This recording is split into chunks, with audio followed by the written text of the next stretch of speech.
Hello, Skate Tales. We're back in San Diego, jumping on a mission with Peter Hewitt, the undisputed king of concrete.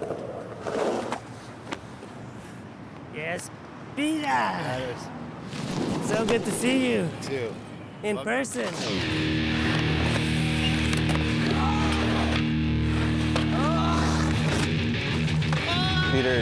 He's been professional since I was born, and he's just the fucking dude that keeps going. Dr. Power, you know, when he turns on his afterburners, he cruises for a while then. He takes things really to an extreme, especially with his vertical skating. He does lines in here we can't even do. We're just like, no, you work too good, so we just have to back out. Fucking total mayhem, balls to the wall, as fast as you can go at all times, the best. Knows when to turn it up and knows when to be mellow. Him at Washington is a treat to see, man. He fucking has all the lines. The Fakey Smith around the love seat corner was absolutely crazy.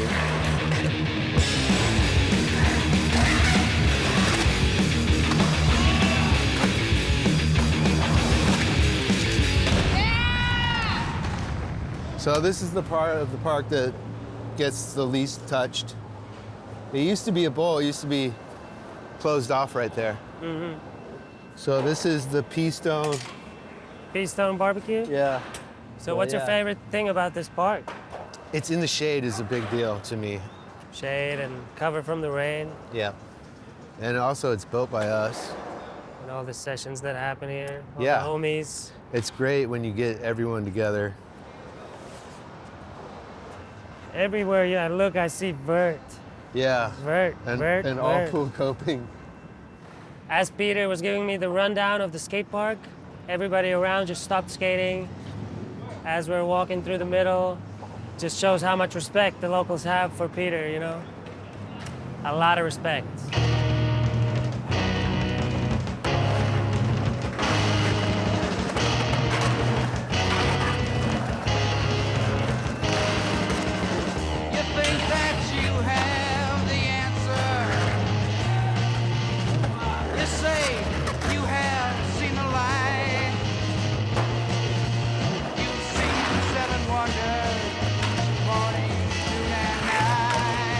Coping sticking out.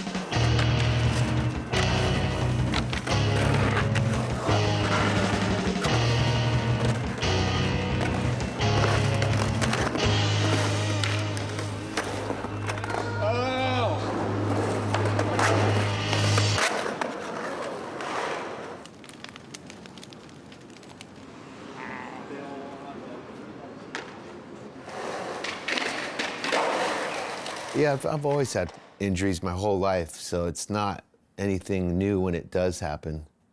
But I'm not gonna stop. I just want to get back there, trying to get back to where I was.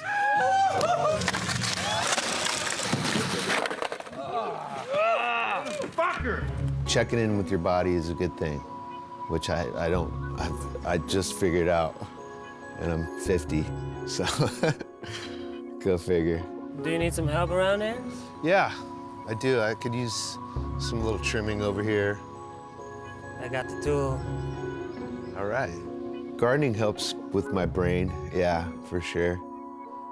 I can kind of get out of my head in a similar way. I could see why Peter likes doing this. Preparing him for the gnarliest bowls. Yeah. If you have something to garden, even if it's just a plant in your house that you're trying to keep alive, you know, that's gardening. Amazing. I think, well, what I do is I just continue what I normally would do. Like, if I'm hurt, I still go to the skate park and cheer my friends on, and I'm still there. And I just believe that I'm gonna heal. Like, I feel like your brain can do that. You can heal yourself if you're positive about it. I used to make bad decisions skating because I was too committed. But I'm wiser now. So I make better decisions, but I still fuck up. I was always jealous because a lot of my friends could carve grind really good. And I was just like, how do you do that? And when I figured it out, I was like, oh, That's how you do it, you know? And it's just a matter of where your weight is on the board. Putting on some pads, gonna skate the bowl.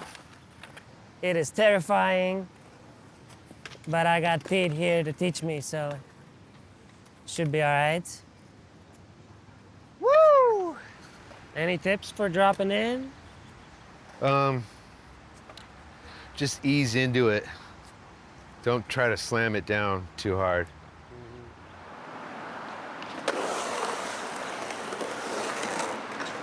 Whoa.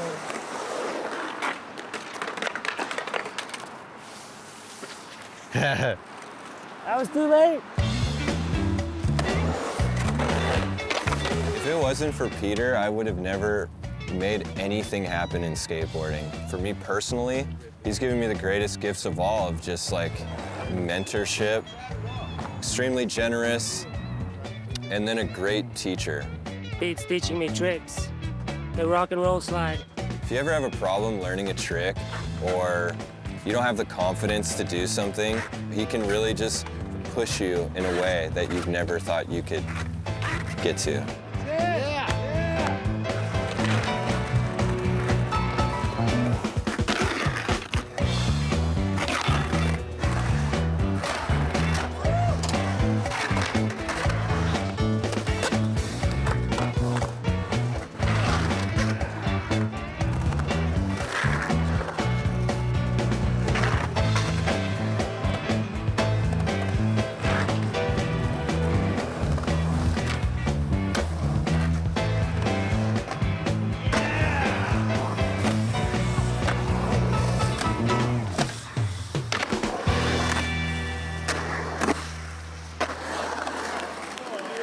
Oddly enough, the one I always remember was at the Y, the transfer into the bank off the vert ramp.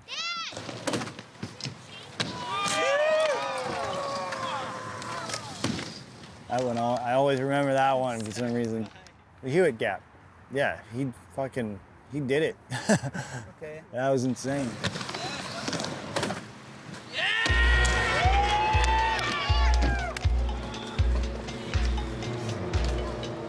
I always wanted to do the loop. Ever since we heard the legend of Dwayne Peters doing it, you know? And the phone rings. I answer the phone and it's like, hey, this is Tony. I'm like, Tony? Tony who? Tony Hawk. We got this loop down here you know about, you know, I heard you want to try it. I was like, yes, I'm there. So I'm like, okay. So I go shooting into there and I immediately go in and I just hit this wall, and then I hit this wall, and then I hit this wall, and then I hit the pads finally, and I'm like, well, eventually I start running into the pads. Okay, I think I'm ready, take the pads out. And then I do this one, and I come around, and I'm used to running into the pads, so I come out, and I just go, whew, and I land, and my helmet pops off my head and lands in my chest. And Tony comes walking over like, are you okay? And I'm like, I'm all right. And I think I did it next try, but yeah, that was an experience.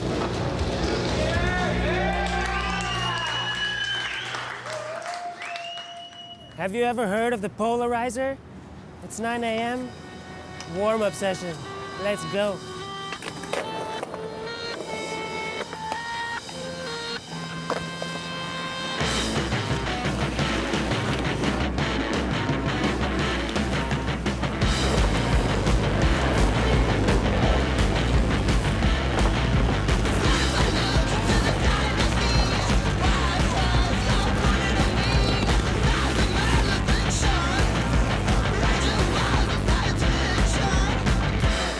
Why do you guys do this in the morning? Polarize sesh? It's a nice way to get out of bed.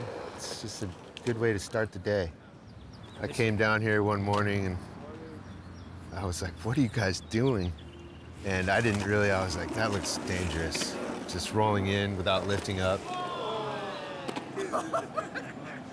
Oh my God. Oh, that was radical, dude. The polarizer model is specifically convex and downturn. It's basically a board just flipped over. Just that first feeling of roller skate trucks on a skateboard, that's all it really was to begin with.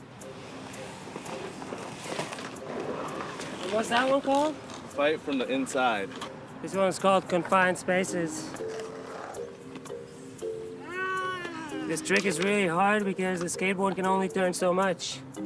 But with this one, if you lean in more, it's possible. It's just gotta be really good at geometry. Tight, tight, tight. Yeah, trust. This trick that Pete is trying, Lefty called it a Pete out. And what do you call that? Roundhouse cutback. Roundhouse cutback. Lefty called it a Pete out. I have not heard that terminology before. I call it Murder City Murder City. because of this bush right here. Yeah. Will eat you alive. Have you fallen in there before? Yes. Yeah, there's a certain point that you have to warm up correctly. You know, you come up with a routine. I have friends that are still trying to figure that out, but it depends on where you're at too. Like your different warm-up routine might be different somewhere else, you know, like.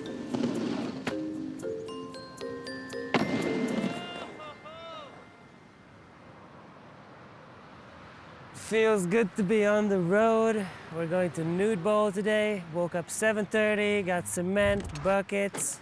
Not even sure if it's gonna be possible to skate there. Might be a fridge in the bowl or full of sand, water, you never know.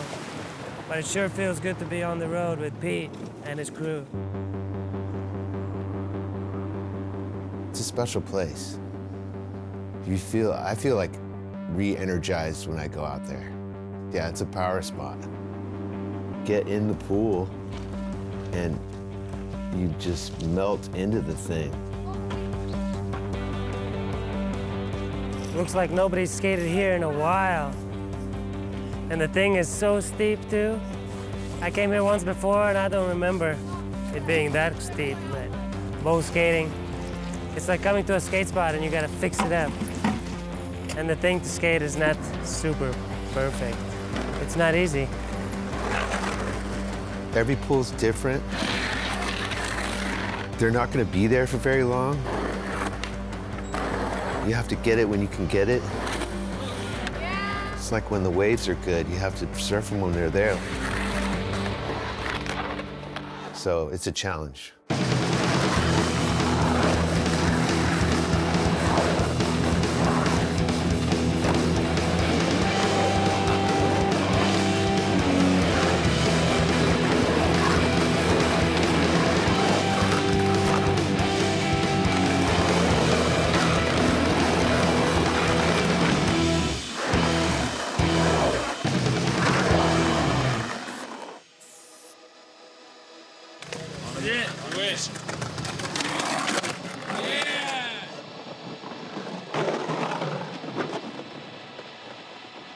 I like the feeling. I like going in the air. I like going fast.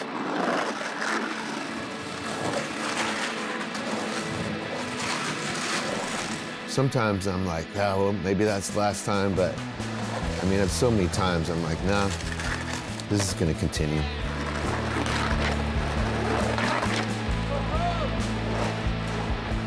What does skateboarding mean to you?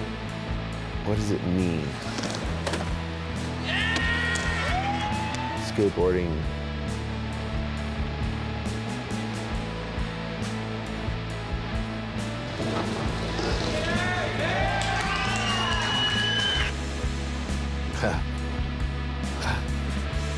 Yeah, dude.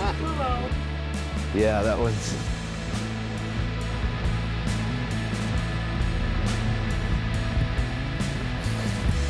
Yeah. That's what it means.